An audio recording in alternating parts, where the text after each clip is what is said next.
Shalom, Uvrahot, Leculan, Talmidim,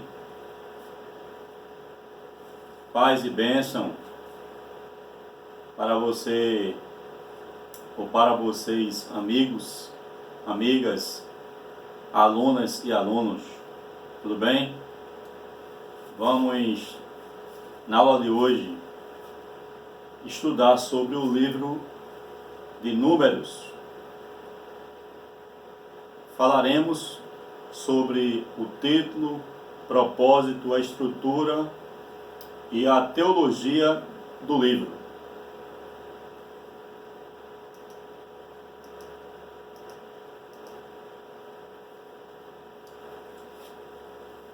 Este nome que nós encontramos nas nossas Bíblias, nas traduções modernas, de respeito ao nosso caso, o português, Números,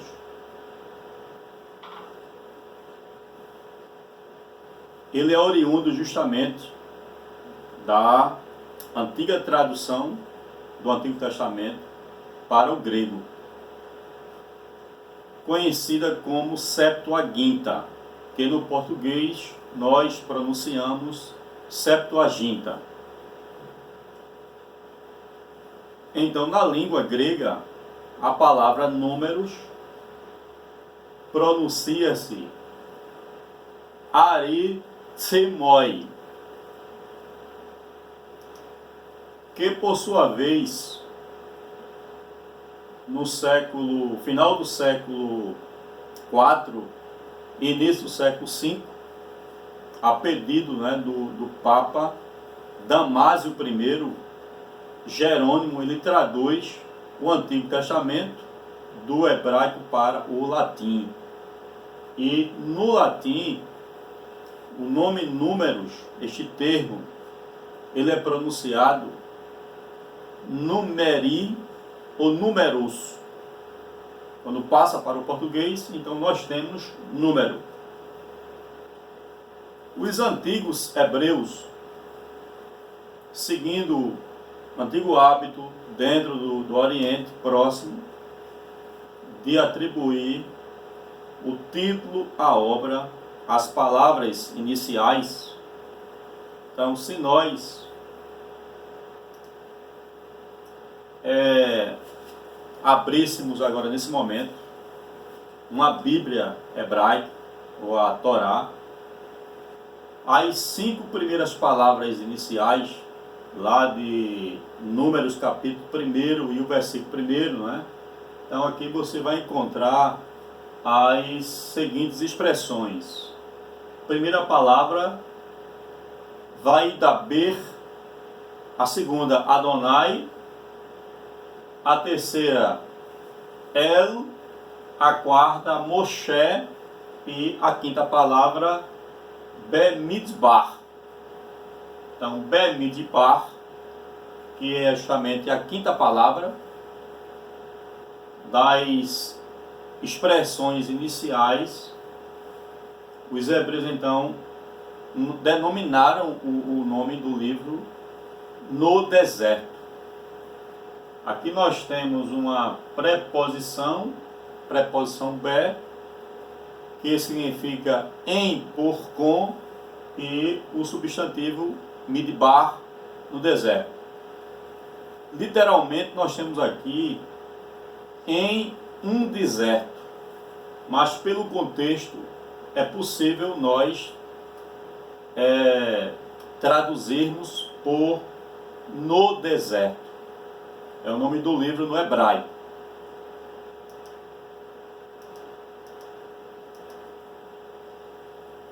Uma informação ainda interessante, que talvez vocês estejam se perguntando nesse momento,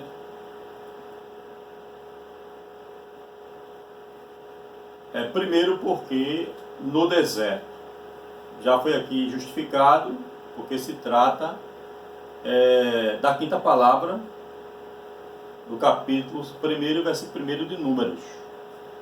Mas ainda nos aprofundando na questão no deserto, se você agora ler Levítico 27:34, ou seja, o último versículo do último capítulo de Levítico, é dito o seguinte: estas são as ordens que Yahvé deu a Moisés, estando no deserto do Sinai, para os filhos de Israel. Então, um monte Sinai é aquela região justamente aonde estava o deserto do Sinai.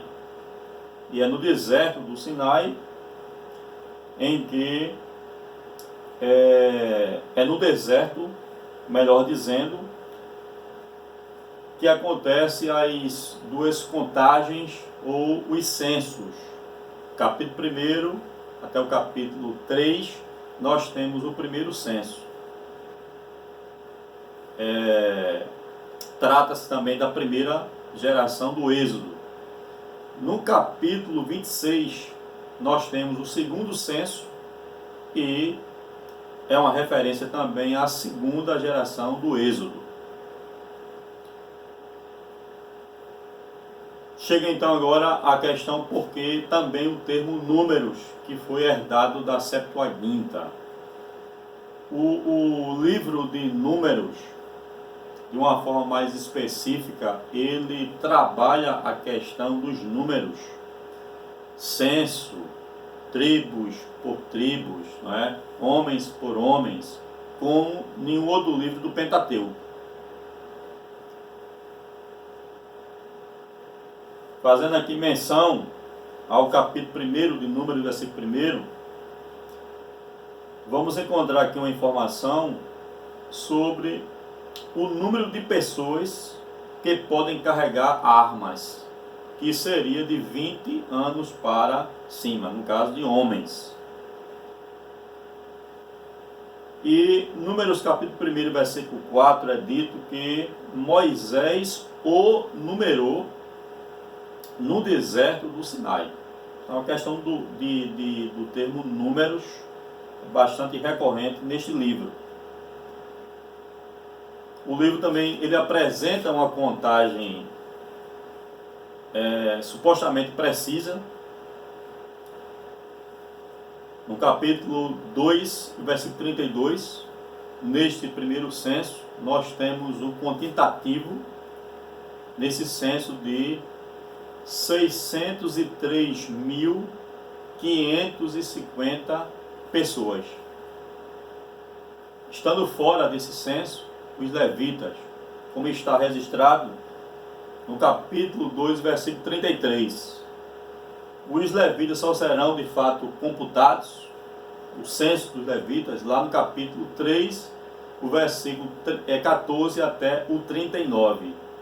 Chega aí a um quantitativo de 22.000 homens. Eles passaram a contar a partir de um mês de vida.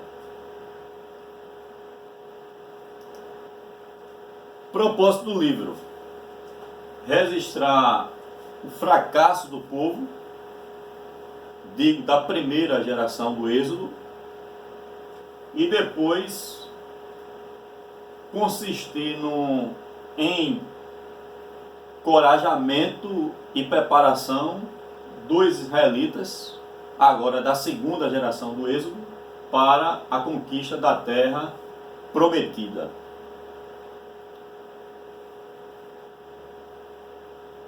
Enquanto desenvolve a história da peregrinação desde a primeira até a segunda geração dos israelitas que peregrinavam no deserto.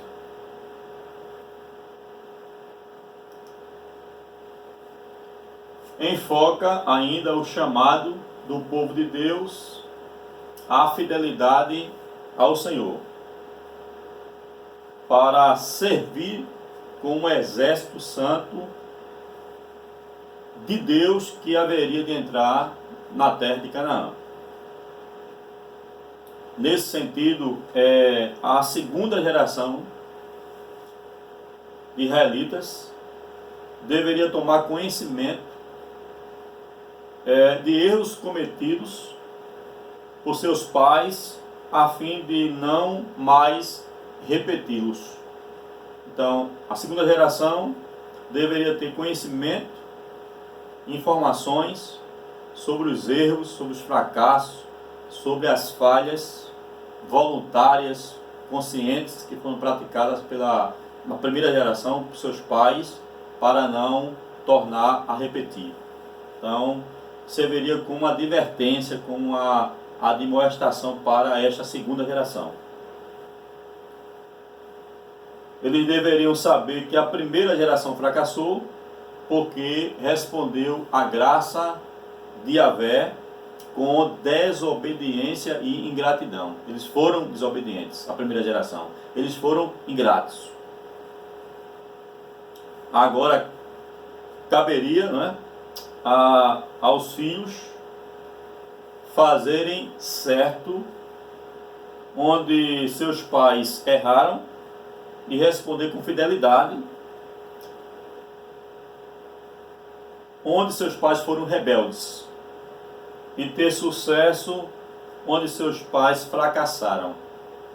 Então, temos aqui os propósitos, apesar de estar aqui no singular, do livro.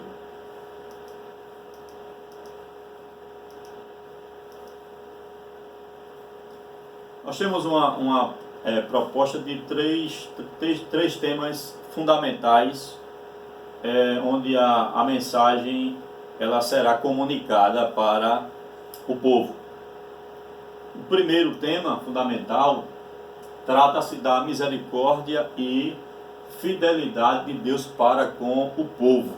É isso que nós iremos perceber nitidamente, a misericórdia e a fidelidade de Deus para com o povo.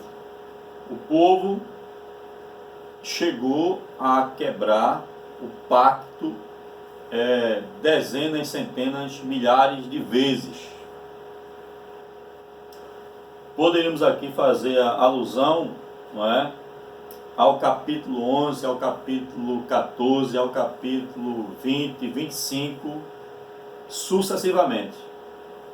O povo ele chegou a quebrar várias vezes a aliança, o pacto. Deus teria, não é, todo o direito de destruir aquele povo. Mas a sua misericórdia, a sua fidelidade à aliança é tão grande que Deus ainda mostra esperança, misericórdia e perdão para com aquele povo ingrato e desobediente. Veja o caso do capítulo 21, versículos 5 e 6 de Números, quando a primeira geração começa, né, a questionar a autoridade de Moisés e de Arão, e até mesmo a desprezar o maná, denominando de pão vil. E o castigo será justamente as serpentes ardentes. De modo que os erros dos israelitas, até os melhores dentre eles, Arão, Miriam e Moisés, também erraram, também de certa forma fracassaram.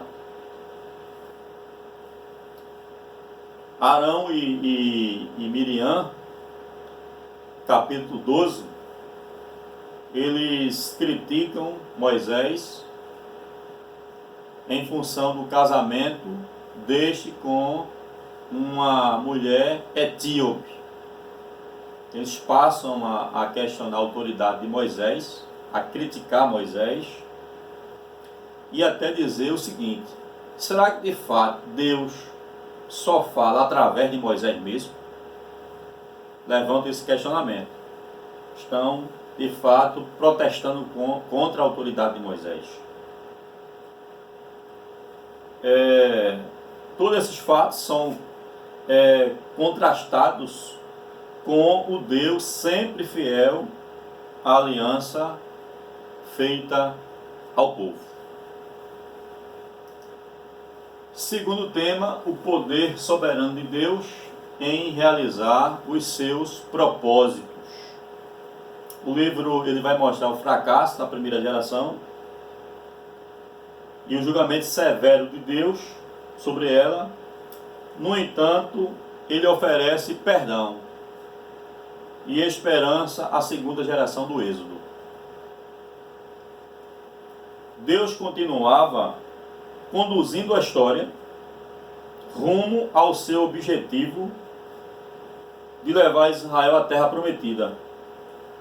O que aprendemos com os episódios, não é, da primeira geração, de todo esse fracasso? Aprendemos que os propósitos de Deus não falharão, mesmo que quando o seu povo fracassa. Mas os propósitos de Deus não falharão.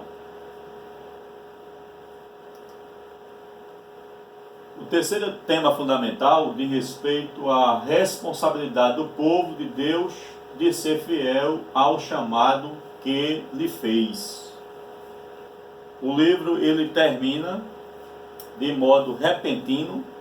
Você pode verificar lá no capítulo 36, versículo 13, mostrando a segunda geração se preparando para entrar na terra. E não resiste a nenhuma batalha após o Jordão. Ele foi escrito, né, para chamar a segunda geração a avançar na conquista como exército santo de Deus.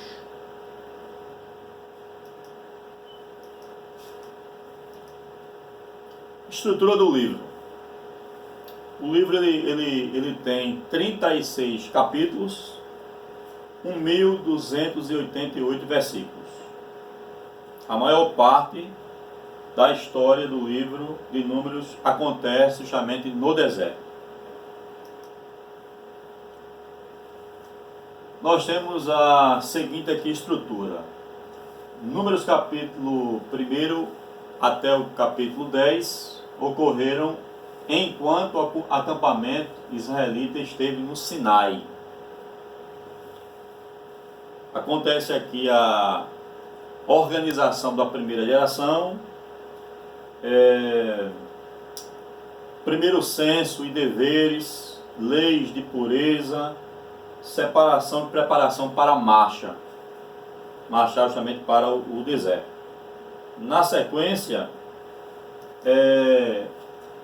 capítulo 10 ao capítulo 12, a caravana israelita saiu do Sinai para Cádiz. Por isso, os capítulos subsequentes, 13 até o capítulo 20, né, vai justamente retratar, nesta sessão, a recusa de Israel de entrar na terra de Canaã, Deus condenando aquela geração, a primeira geração do Êxodo, várias admoestações contra os pecados de arrogância,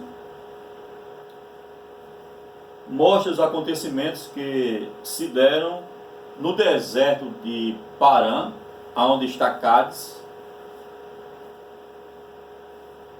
Ocorre lá vários episódios, vários incidentes, dentre eles a questão das águas de Meribá, quando falta água.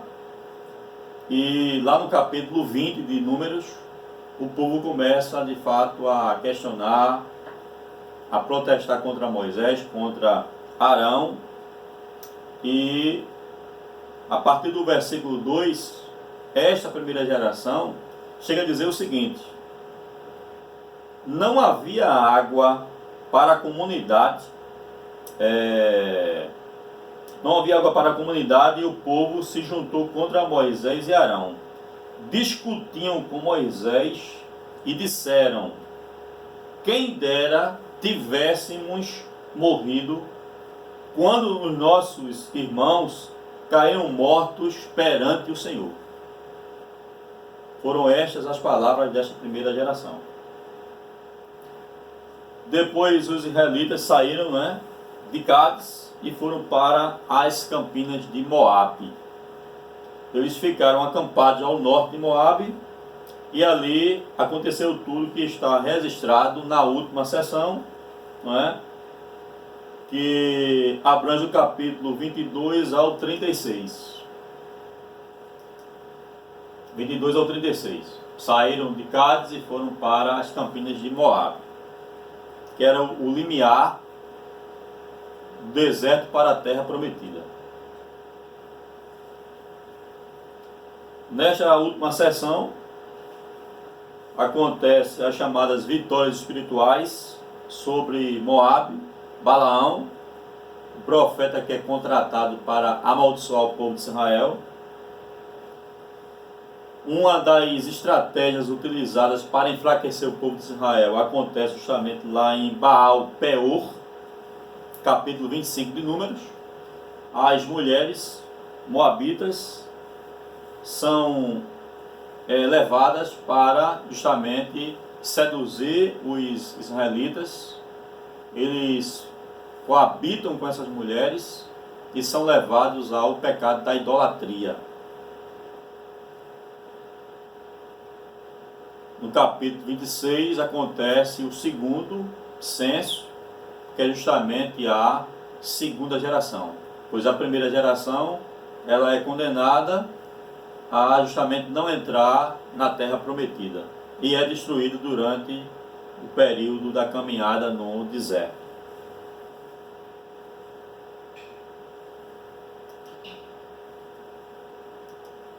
Aqui nós temos um mapa da jornada no deserto. Aqui nós temos o Monte Sinai, o deserto do Sinai. Eles saem daqui, os israelitas, e ficam justamente aqui em Cádiz, né? Aqui a Miriam, ela morre, né, nessa jornada, né?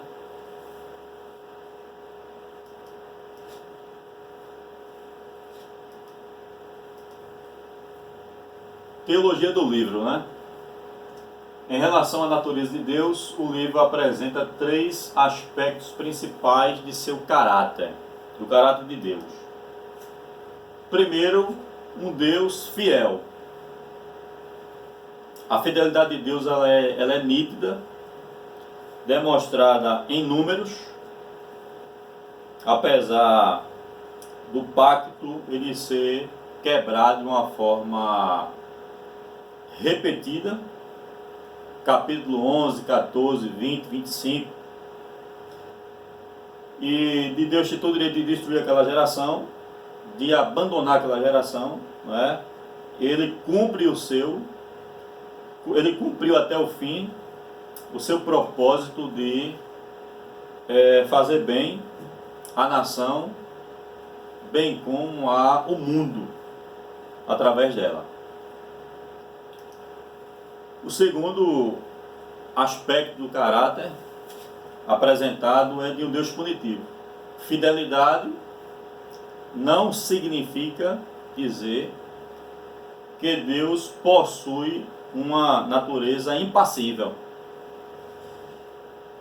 O capítulo 14, ele versa sobre a ira de Deus e revela o seu caráter pessoal dinâmico e impetuoso. O povo ele pede um capitão para constituir capitão e voltar ao Egito. E falavam, né, que antes seria melhor morrer que tivesse que seria melhor que tivesse morrido no Egito ou no deserto. Depois de vários milagres, né, terem sido realizados tanto no Egito, bem como também no deserto. Veja a questão da coluna de fogo que iluminava o povo, né? A coluna de nuvem que proporcionava a sombra no deserto, o maná, né? As próprias aves que foram providenciadas para o povo se alimentar. Então, depois de todos os milagres, é mostrado ingratidão, desobediência, né, contra Deus e contra Moisés.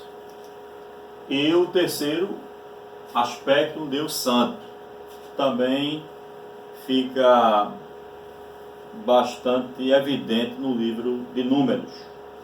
A santidade de Deus é especialmente acentuada nesse livro.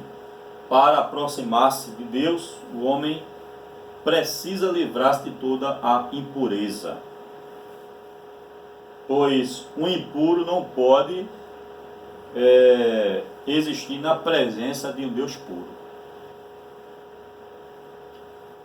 Deus abençoe a todos. Shalom.